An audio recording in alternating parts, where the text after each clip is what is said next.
Hormone imbalance, PCOD, period 2 से 4 महीने में, एंड्रोमेट्रियम लाइनिंग सही नहीं बनती, ट्यूब की साइज भी सही नहीं बताई, थायराइड भी आपको है, 8 से 10 दिनों तक पीरियड आते हैं।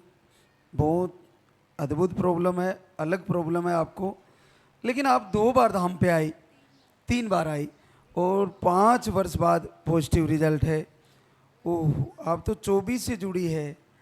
तो मनीषा, आप लास्ट दिसंबर 24 में आई थी, तब से जुड़ी है, बीच में विश्वास टूटा? लगता था कि अब कैसे होगा, क्या होगा।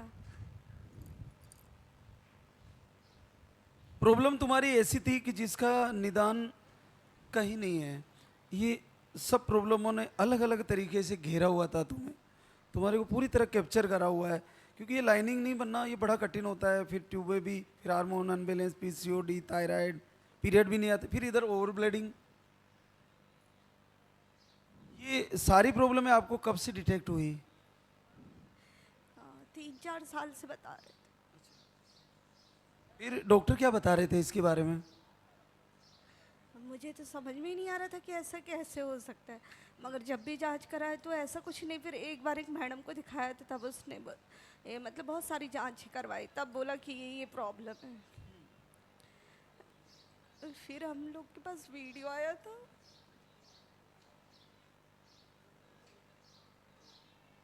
यहाँ पर भी भगवान ने आपकी लंबी परीक्षा ले ली। लाइव ज्वाइन कर रखा था। हाँ, लाइव बराबर देखती थी। और जो आप कहते थे ना, पलक झपकते कैसे रिजल्ट आ जाएगा, वो मेरे दिमाग में ऐसा लगता था कि ऐसा होगा। हुआ ना फिर? जो पलक झपकती, जब भी आप बोलती थी अगर ज़्यादा टेंशन हो कुछ भी, मगर बोले कुछ भी हो जाए बस तुम ये याद रखना, पलक झपकती कैसे रिजल्ट आएगा तुम्हें खुद नहीं पता चलेगा। और वही हुआ लास्ट टाइम तक। मैंने सोचा नहीं था कि इतनी जल्दी ऐसा हो भी जाएगा। आपको लास्ट टाइम डॉक्टर की दवा से पीरियड आया और फिर आपने फिर ये मेडिसिन शुरू किया? हाँ, फिर मैंने कंटिन्यू मेडिसिन, फिर मैं डॉक्टर की दवाई पर ज़्यादा ध्यान नहीं दी। मुझे लगता था कि लोग मुझे भड़काते, कुछ का कुछ बताते ना, है नहीं ऐसा, मेरी बॉडी रिएक्ट मतलब ऐसा दिखता नहीं था कि नहीं कुछ ऐसा है। और फिर मैं ये आहार लेने लगी तो चेंजेस समझ में आने लगे, तो मुझे लगा कि नहीं, अब मैं एलोपैथिक नहीं करूँगी, अब मैं आयुर्वेदिक की तरफ जाऊँ। जैसा प्रवचन में सुनते हैं वो कर, वही चीज़ें पलक झपकते मैं वही सोचती थी कि ये पलक झपकते कब होगा मेरे साथ। और फिर जैसे एक दिन ऐसा लगने लगा कि नहीं ऐसा है, फिर इनने मुझे कहा कि एक काम करो, चेक करो। चेक करे तो पॉजिटिव, फिर इनने कहा चलो डॉक्टर के पास चलते।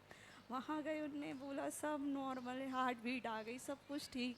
आप क्यों इतना टेंशन लेते हो? मैं समझ नहीं पा रही थी कि एकदम से ये कैसे हो गया, कैसे। जब अंधेरे में एकदम से उजाला होता है तो वो पलक झपकते ही हो जाता है। उतना ही समय लगा ना? इतना ही समय लगा। और फिर मैं जैसे अखंड ज्योत भी जलाने वाले करती थी, तो वो पता है कभी हो ही नहीं पाता था, हमेशा 5-6 दिन में ही स्टॉप हो जाता था। मैं सोचती थी लगता है कुछ प्रॉब्लम है इसलिए नहीं हो पा रहा, नहीं, मगर मुझे ये लगता था कि नहीं, पलक झपकते आएगा आएगा, और वो आ गया। जैसे हम बताते हैं कि हर 5-6 दिन में चेक करना चाहिए, आपने चेक करना? 10 दिन में करती थी, 5-6 दिन में तो नहीं, मगर 10 दिन में ज़रूर चेक कर लेती थी। और मेरा जब फर्स्ट टाइम जब मैंने 2 बार आहार लिया था, उस समय चेक किया था तो लाइट लाइन आई थी। तब भी मैं जब आई थी दरबार तो मैंने देखा था कि मैं सोची डार्क हो जाएगी हो जाएगी हो जाएगी, मगर फिर डार्क नहीं हुई, पीरियड ही आ गया। तो फिर मुझे लगा कि चलो ठीक है, इस बार नहीं तो अगली बार प्रभु ज़रूर सुनेंगे। और बस वही। वो एक छोटा संकेत होता है। हल्की लाइन जो आ गई तो वो गहरी आने का 100% संकेत होता है वो, और ऐसा ही हुआ। हाँ, पहले बाबा जी ने मुझे लाइट लाइन दिखाई, फिर उसके बाद में फिर और मेरी परीक्षा ले लिए। फिर के लगने लगा कि नहीं ठीक है, परीक्षा है तो लेने दो, मगर देंगे, पलक झपकते देंगे। अगर कह रहे हैं कि पलक झपकते रिजल्ट आएगा, मतलब आएगा। खूब रुलाया? आरती वंदना ने खूब रुलाया? जी। चलो, बहुत बहुत आशीर्वाद। 5.5 महीने बच्चे की हार्ट बीट वगैरह सारी रिपोर्टें अच्छी आई है। जी महाराज। क्या करती हो मनीषा? मैं कम्युनिटी हेल्थ ऑफिसर की पोस्ट में हूँ, सिहोरा में, जबलपुर। मैं खुद इस फील्ड में रहने के बाद मैं बता नहीं सकती। आप खुद मेडिकल ऑफिसर हो। हाँ, मगर मैं खुद नहीं बता सकती कि मैंने कैसा फील किया है इन दिनों। आप क्या करते हो मनोज? मैं प्राइवेट जॉब करता हूँ जी। आप मनीषा मेडिकल हेल्थ ऑफिसर हो, यहाँ पे भरोसा कैसे कर पाई? क्योंकि मैं हार गई थी एलोपैथी से। मुझे लगता था कि ये और दिन पे दिन मेरी हेल्थ और बिगड़ रही है। मैंने त्याग दिया था, मैंने कहा नहीं अब मैं इस एलोपैथी की तरफ नहीं जाऊंगी, होम्योपैथी पे ही ट्रस्ट, मतलब आयुर्वेद पे ही जाएंगे, आयुर्वेद पे ही करके देखें। और फिर यहाँ के वीडियो जो थे इतने पॉजिटिव वीडियो थे कि पूरा दिमाग सेट हो जाता था कि नहीं अब कहीं नहीं जाना, अभी जाना है तो यहीं जाना है। और मुझसे जितने भी लोग कनेक्ट होते मैं उनसे यही बोलती हूँ कि एक बार ट्रस्ट करके देखो, ये चीज़ें लेकर देखो, आपको ज़रूर आराम मिलेगा। मैं दरबार के जो सबसे कठिन रिजल्ट है उनमें तुम्हारा रिजल्ट को मैं देख रहा हूँ, ये सबसे ज़्यादा हार्डली और कठिन है।